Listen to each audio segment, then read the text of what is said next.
ओम शांति। आज 8 अगस्त 2020 की साकार मुरली। पहले सुनते हैं मुरली के कुछ मुख्य पॉइंट्स। आज बाबा ने कहा, यह ड्रामा का राज सिवाय तुम बच्चों के और कोई नहीं जानते। कहते हैं हम रचता और रचना को नहीं जानते। ड्रामा के एक्टर्स होकर और ड्रामा के आदि मध्य अंत ड्यूरेशन आदि को न जाने तो बेसमझ कहेंगे ना। फिर आगे बाबा ने कहा, शिव भगवानुवाच, हम इन माताओं के द्वारा स्वर्ग के द्वार खोल रहे हैं। माताओं पर कलश रखा है, वह भी सबको ज्ञान अमृत पिलाती है, परंतु तुम्हारा है प्रवृत्ति मार्ग। तुम हो सच्चे सच्चे ब्राह्मण। फिर आगे बाबा ने कहा, बाप कहते हैं मीठे बच्चे, अभी तुमको पति से पावन बनना है।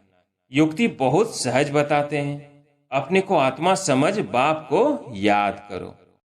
फिर बाबा ने कहा, आवागमन से मोक्ष उसको कहेंगे जो पिछाड़ी को आए और यह गए। ज्ञान आदि तो सुन न सके, सुनते वही है जो शुरू से अंत तक पाठ बजाते हैं। अब मुरली सुनते हैं विस्तार से। मीठे बच्चे, जैसे बाप गाइड है, ऐसे गाइड बन सबको घर का रास्ता बताना है, अंधों की लाठी बनना है। प्रश्न, इस बने बनाए अनादि ड्रामा का राज कौन सा है जो तुम बच्चे ही जानते हो? उत्तर, यह बना बनाया अनादि ड्रामा है। इसमें न तो कोई एक्टर ऐड हो सकता है, न कोई कम हो सकता है। मोक्ष किसी को भी मिलता नहीं। कोई कहे कि हम इस आवागमन के चक्र में आए ही नहीं। बाबा कहते, हाँ कुछ समय के लिए, लेकिन पार से कोई बिल्कुल छूट नहीं सकते। यह ड्रामा का राज तुम बच्चे ही जानते हो। ओम शांति। मीठे मीठे बच्चे ये जानते हैं कि भोलानाथ किसको कहा जाता है। तुम संगम युगी बच्चे ही जान सकते हो। कलयुगी मनुष्य रिंचक भी नहीं जानते। ज्ञान का सागर एक बाप है, वही सृष्टि के आदि मध्य अंत का ज्ञान समझाते हैं, अपनी पहचान देते हैं। तुम बच्चे अभी समझते हो, आगे कुछ नहीं जानते थे। बाप कहते हैं, मैं ही आकर भारत को स्वर्ग बनाता हूँ, बेहद का वर्षा देता हूँ, जो तुम अभी ले रहे हो। जानते हैं हम बेहद के बाप से बेहद सुख का वर्षा ले रहे हैं। यह बना बनाया ड्रामा है। एक भी एक्टर न ऐड हो सकता न कम हो सकता है। सभी को अपना अपना पाठ मिला हुआ है। मोक्ष को पा नहीं सकते। जो जो जिस धर्म का है, फिर उस धर्म में जाने वाले हैं। बौद्धि व क्रिश्चियन आदि इच्छा करे हम स्वर्ग में जाए, परंतु जा नहीं सकते। जब उनका धर्म स्थापक आता है तभी उनका पाठ है। यह तुम बच्चों की बुद्धि में है। सारी दुनिया के मनुष्य मात्र इस समय नास्तिक हैं, अर्थात बेहद के बाप को न जानने वाले हैं। मनुष्य ही जानेंगे ना। यह नाटकशाला मनुष्यों की है। हर एक आत्मा निर्वाण धाम से आती है पाठ बजाने, फिर पुरुषार्थ करती है निर्वाण धाम में जाने के लिए। कहते हैं बुद्ध निर्वाण गया। अब बुद्ध का शरीर तो नहीं गया, आत्मा गई, परंतु बाप समझाते हैं जाता कोई भी नहीं है। नाटक से निकल ही नहीं सकते, मोक्ष पा नहीं सकते। बना बनाया ड्रामा है ना। कोई मनुष्य समझते हैं मोक्ष मिलता है, इसलिए पुरुषार्थ करते रहते हैं।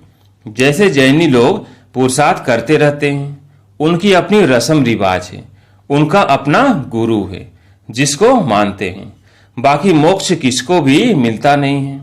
तुम तो जानते हो हम पाठधारी हैं। इस ड्रामा में हम कब आए फिर कैसे जाएंगे यह किसको भी पता नहीं है। जानवर तो नहीं जानेंगे ना।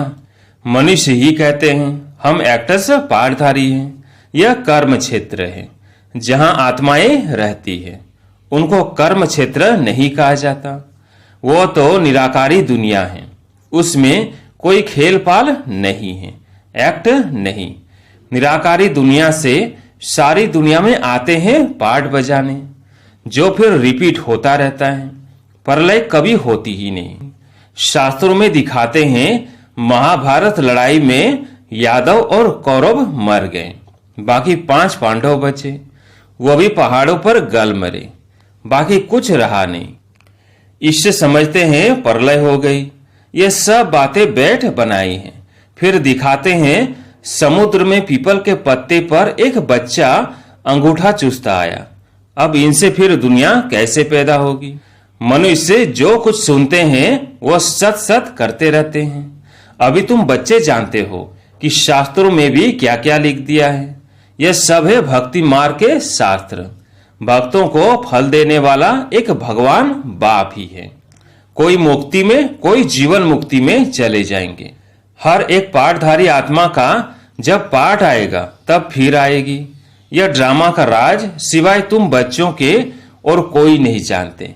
कहते हैं हम रचता और रचना को नहीं जानते। ड्रामा के एक्टर्स होकर और ड्रामा के आदि मध्य अंत ड्यूरेशन आदि को न जाने तो बेसमझ कहेंगे ना। समझाने से भी समझते नहीं। 84 लाख समझने कारण ड्यूरेशन भी लाखों वर्ष दे देते हैं। अभी तुम समझते हो बाबा हम आपसे कल्प कल्प आकर स्वर की बादशाही लेते हैं। 5000 वर्ष पहले भी आपसे मिले थे बेहद का वर्षा लेने। यथा राजा रानी तथा प्रजा सब विश्व के मालिक बनते हैं। प्रजा भी कहेगी हम विश्व के मालिक हैं। तुम जब विश्व के मालिक बनते हो उस समय चंद्रवंशी राज्य नहीं होता है। तुम बच्चे ड्रामा के सारे आदि मध्य अंत को जानते हो। मनुष्य भक्ति मार्ग में जिसकी पूजा करते हैं उनको भी जानते नहीं। जिसकी भक्ति करनी होती है तो उनकी बायोग्राफी को भी जानना चाहिए। तुम बच्चे अभी सब की बायोग्राफी जानते हो बाप के द्वारा। तुम बाप के बने हो। बाप को बायोग्राफी का पता है। वो बाप है पतित पावन, लिबरेटर, गाइड। तुमको कहते हैं पांडव। तुम सबके गाइड बनते हो। तुम सबके गाइड बनते हो। अंधों की लाठी बनते हो सबको रास्ता बताने के लिए। यथा बाप गाइड तथा तुम बच्चों को भी बनना है। सबको रास्ता बताना है। तुम आत्मा वो परमात्मा है। उनसे बेहद का वर्षा मिलता है। भारत में बेहद का राज्य था, अब नहीं है। तुम बच्चे जानते हो हम बेहद के बाप से बेहद सुख का वर्षा लेते हैं। अर्थात मनुष्य देवता बनते हैं। हम ही देवताएं थे। फिर 84 जन्म लेकर शूद्र बने हैं। बाप आकर शूद्र से ब्राह्मण बनाते हैं। यज्ञ में ब्राह्मण जरूर चाहिए। यह है ज्ञान यज्ञ। भारत में यज्ञ बहुत रचते हैं। इसमें खास आर्य समाजी बहुत यज्ञ करते हैं। अब यह तो है रुद्र ज्ञान यज्ञ जिसमें सारी पुरानी दुनिया स्वाहा होनी है। अब बुद्धि से काम लेना पड़ता है। कलयुग में तो बहुत मनुष्य है। इतनी सारी पुरानी दुनिया खलास हो जाएगी। कोई भी चीज काम में नहीं आनी है। सतयुग में तो फिर सब कुछ नया होगा। यहाँ तो कितना गंध है। मनुष्य कैसे गंदे रहते हैं। धनवान बड़े अच्छे महलों में रहते हैं। गरीब तो बेचारे गंद में झोपड़ियों में पड़े हैं। अब इन झोपड़ियों को डिस्ट्रॉय करते हैं। उनको दूसरी जगह दे, वो जमीन फिर बेचते रहते हैं। नहीं उठते तो जबरदस्ती उठाते हैं। गरीब दुखी बहुत है। जो सुखी है वो भी अस्थाई सुखी नहीं। अगर सुख होता तो क्यों कहते कि यह काग विष्टा समान सुख है। शिव भगवान उवाच हम इन माताओं के द्वारा स्वर्ग के द्वार खोल रहे हैं। माताओं पर कलश रखा है। वह फिर सबको ज्ञान अमृत पिलाती है। परंतु तुम्हारा है प्रवृत्ति मार्ग। तुम हो सच्चे सच्चे ब्राह्मण तो सबको ज्ञान चिता पर बिठाते हो। अभी तुम बनते हो देवी संप्रदाय, आसुरी संप्रदाय अर्थात रावण राज्य। गांधी भी कहते थे राम राज्य हो। बुलाते हैं हे पतित पावन आओ, परंतु अपने को पतित समझते थोड़ी है। बाप बच्चों को सुजाग करते हैं। तुम घोर अंधियारे से सोजरे में आए हो। मनुष्य तो समझते हैं गंगा स्नान करने से पावन बन जाएंगे। ऐसे ही गंगा में हरिद्वार का सारा किचड़ा पड़ता है। कहां फिर वो किचड़ा सारा खेती में ले जाते हैं। सतयुग में ऐसे काम होते नहीं। वहां तो अनाज ढेर के ढेर होता है। पैसा थोड़ी खर्च करना पड़ता है। बाबा अनुभवी है ना। पहले कितना अनाज सस्ता था। सतयुग में बहुत थोड़े मनुष्य हैं, हर चीज सस्ती रहती है। तो बाप कहते हैं, मीठे बच्चे, अभी तुमको पति से पावन बनना है। युक्ति बहुत सहज बताते हैं। अपने को आत्मा समझ बाप को याद करो। आत्मा में ही खाद पड़ने से मुलम्मे की बन गई है। जो पारस बुद्धि थे वही अब पत्थर बुद्धि बने हैं। तुम बच्चे अभी बाप के पास पत्थरनाथ से पारसनाथ बनने आए हो। बेहद का बाप तुमको विश्व का मालिक बनाते हैं। सो भी गोल्डन एजेड विश्व का, यह है आयरन एजेड विश्व। बाप बेट बच्चों को पारसपुरी का मालिक बनाते हैं। तुम जानते हो यहाँ के इतने महल माड़ियां आदि कोई काम में नहीं आएंगे, सब खत्म हो जाएंगे। यहाँ क्या रखा है? अमेरिका के पास कितना सोना है? यहाँ तो थोड़ा बहुत सोना जो माताओं के पास है वो भी लेते रहते हैं, क्योंकि उनको तो कर्ज में सोना देना है। तुम्हारे पास वहां सोना ही सोना होता है। यहाँ कोड़ियां वहां हीरे होंगे। इनको कहा जाता है आयरन एज। भारत ही अविनाशी खंड है, कभी विनाश नहीं होता। भारत है सबसे ऊंचते ऊंच। तुम माताएं सारे विश्व का उद्धार करती हो। तुम्हारे लिए जरूर नई दुनिया चाहिए, पुरानी दुनिया का विनाश चाहिए। कितनी समझने की बातें हैं। शरीर निर्वाह अर्थ धंधा आदि भी करना है, छोड़ना कुछ भी नहीं है। बाबा कहते हैं, सब कुछ करते हुए मुझे याद करते रहो। भक्ति मार्ग में भी तुम मुझ मासूक को याद करते आए हो कि हमको आकर सांवरे से गोरा बनाओ। उनको मुसाफिर कहा जाता है। तुम सब मुसाफिर हो ना। तुम्हारा घर वो है जहां सब आत्माएं रहती है। तुम सबको ज्ञान चिता पर बिठाते हो।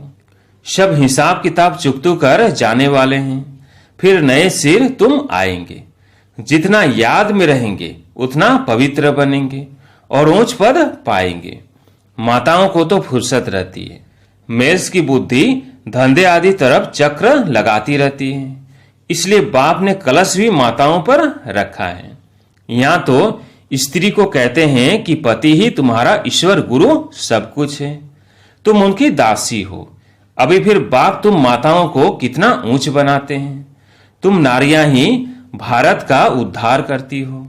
कोई कोई बाबा से पूछते हैं, आवागमन से छूट सकते हैं? बाबा कहते हैं, हाँ, कुछ समय के लिए। तुम बच्चे तो ऑलराउंड आदि से अंत तक पाठ बजाते हो। दूसरे जो हैं वो मुक्ति धाम में रहते हैं, उनका पाठ ही थोड़ा है। वह स्वर्ग में तो जाने वाले है नहीं। आवागमन से मोक्ष उसको कहेंगे जो पिछाड़ी को आए और यह गए। ज्ञान आदि तो सुन न सके, सुनते ही वही है जो शुरू से अंत तक पाठ बजाते हैं। कोई कहते हैं हमको तो यही पसंद है, हम वहीं बैठे रहें। ऐसे थोड़ी हो सकता है। ड्रामा में बंधा हुआ है, जाकर पिछाड़ी में आएंगे जरूर। बाकी सारा समय शांति धाम में रहते हैं। यह बेहद का ड्रामा है। अच्छा, मीठे मीठे सिकिलते बच्चों प्रति माता पिता बाप दादा का याद प्यार और गुड मॉर्निंग। रूहानी बाप की रूहानी बच्चों को नमस्ते। हम रूहानी बच्चों की रूहानी बाप दादा को याद प्यार गुड मॉर्निंग नमस्ते नमस्ते। धारणा के लिए मुख्य सार। पहला, सच्चा सच्चा ब्राह्मण बन सबको ज्ञान अमृत पिलाना है, ज्ञान चिता पर बिठाना है। दूसरा, शरीर निर्वाह अर्थ धंधा आदि सब कुछ करते पति से पावन बनने के लिए बाप की याद में रहना है और सबको बाप की याद दिलाना है। आज प्यारे मीठे बाबा का वरदान है, निरंतर याद और सेवा के बैलेंस से बचपन के नाज नखरे समाप्त करने वाले वानप्रस्थी भव। निरंतर याद और सेवा के बैलेंस से बचपन के नाज नखरे समाप्त करने वाले वानप्रस्थी भव। छोटी छोटी बातों में संगम के अमूल्य समय को गवाना बचपन के नाज नखरे हैं। अब यह नाज नखरे शोभते नहीं। वानप्रस्थ में सिर्फ एक ही कार्य रह जाता है, बाप की याद और सेवा। इसके सिवाय और कोई भी याद न आए। उठो तो भी याद और सेवा, सो तो भी याद और सेवा, निरंतर यह बैलेंस बना रहे। त्रिकालदर्शी बनकर बचपन की बातें व बचपन के संस्कारों का समाप्ति समारोह मनाओ, तब कहेंगे वानप्रस्थी। स्लोगन: सर्व प्राप्तियों से संपन्न आत्मा की निशानी है संतुष्टता। संतुष्ट रहो और संतुष्ट करो। अच्छा, ओम शांति।